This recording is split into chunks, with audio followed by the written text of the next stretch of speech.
कि कांच तथा हीरा के पूर्णांक क्रमशः 1.5 और 2.4 है। तो कांच तथा हीरा के प्रकाश, तो ना कांच तथा हीरा में प्रकाश की चाल का मान ज्ञात कीजिए। पहला पूछा है।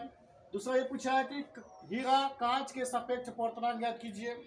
और तीसरा ये पूछा है कि परम पूर्णांक से आप क्या समझते हैं। ठीक है, तो याद रखिए कांच का पूर्णांक कितना दिया है 1.5, ठीक ना।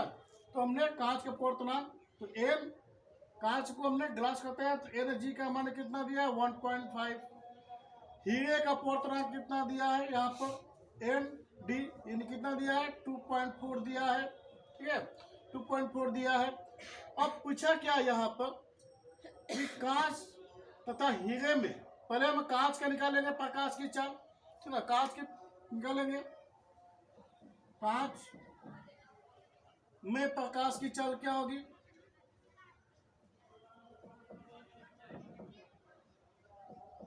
कांच में प्रकाश की चाल क्या होगी। तो कांच में प्रकाश की चाल निकालना होगा, तो हमने वायु का पूर्णांक कितना होता है, ठीक ना। निर्वात में प्रकाश की चाल कितना होता है निर्वात में, यानी सी बाटा में होता है एम जी। सी क्या है, सी क्या है, निर्वात में प्रकाश की चाल, इसका मान होता है 3 × 10⁸ और एन जी यानी कांच का पूर्णांक कितना दिया 1.5, ठीक है, 1.5 है।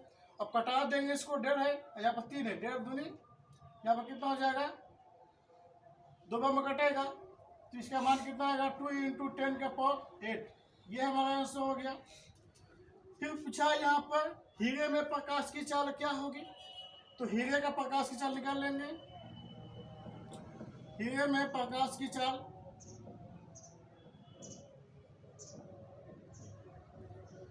तो वही है सी बाटा में लिख देंगे यहाँ पर। ठीक है, सी बाटा में क्या हो जाएगा एन डी, वायु से करेंगे 3 × 10⁸ कितना हो जाएगा 8 और कितना है 2.4। ठीक है, 2.4 है। हमें पॉइंट को हटाने के लिए 10 से ऊपर नीचे मल्टीप्लाई कर देंगे, तो 3 × 10⁸ हो जाएगा और इंटू यहाँ पर 10 हो गया और यह नीचे वाला पॉइंट हट गया, कटा देंगे, 8 बार में कटेगा और इसे कटा देंगे 5 और ये कितना हो जाएगा 4, इसे भाग देंगे तो यह हमारा आ जाएगा 4 × 4 2 5 1.25 हो जाएगा, ये हमारा हो जाएगा 1.25। ठीक है, उसके बाद से आपका ये पहला का तीनों निकल गया, दोनों कांच और हीरा प्रकाश की चाल निकल गया। अब दूसरा प्रश्न करेंगे यहाँ पर। दूसरा क्या पूछा है, हीरे का कांच के सापेक्ष पूर्णांक पूछा है, ठीक ना। तो जिसका सापेक्ष करेगा उसको पहले लिखेंगे, ठीक ना। ये 10⁸ यहाँ पर छूट गया, यहाँ पर 10⁸ कर देना यहाँ पर। ठीक है, ये हमारा ऐसा हो जाएगा।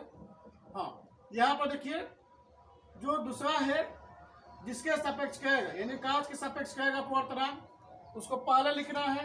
यानी कांच को किससे लिखते हैं, जी से, ठीक है, ग्लास। और हीरे का पूछा है तो बाद में लिखेंगे, इसको डी से लिखते हैं।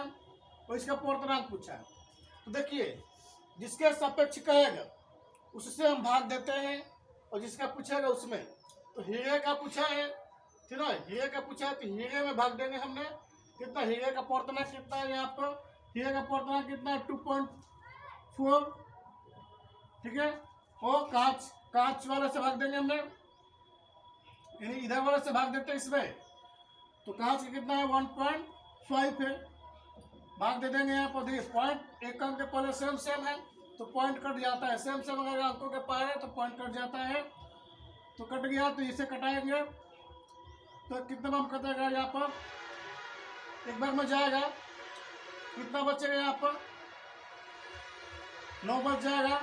ठीक है, फिर पॉइंट देंगे तो 15 9 कितना हो जाएगा 15 छक्का 90, तो हमारा कितना हो जाएगा 1.6 हो जाएगा। ठीक है, तीसरा प्रश्न पूछिए कि परम पूर्णांक से आप क्या समझते हैं।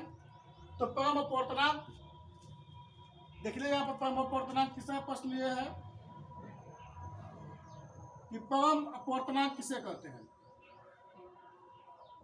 परम अपवर्तनांक। ठीक है, अपवर्तनांक। तो हम अपवर्तनांक ये बताएंगे कि किसी माध्यम में प्रकाश, बोलेंगे हमने यहाँ पर कि किसी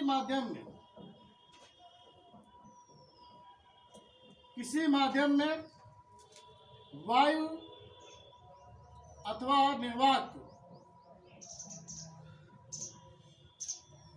किसी माध्यम में वायु अथवा निर्वात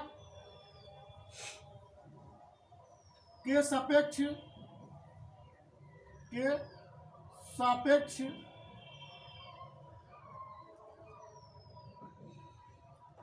अपवर्तनांक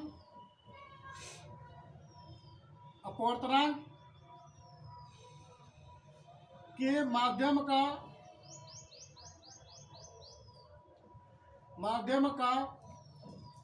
परम अपवर्तनांक कहते हैं, है ना। माध्यम का परम अपवर्तनांक कहते हैं। ये कई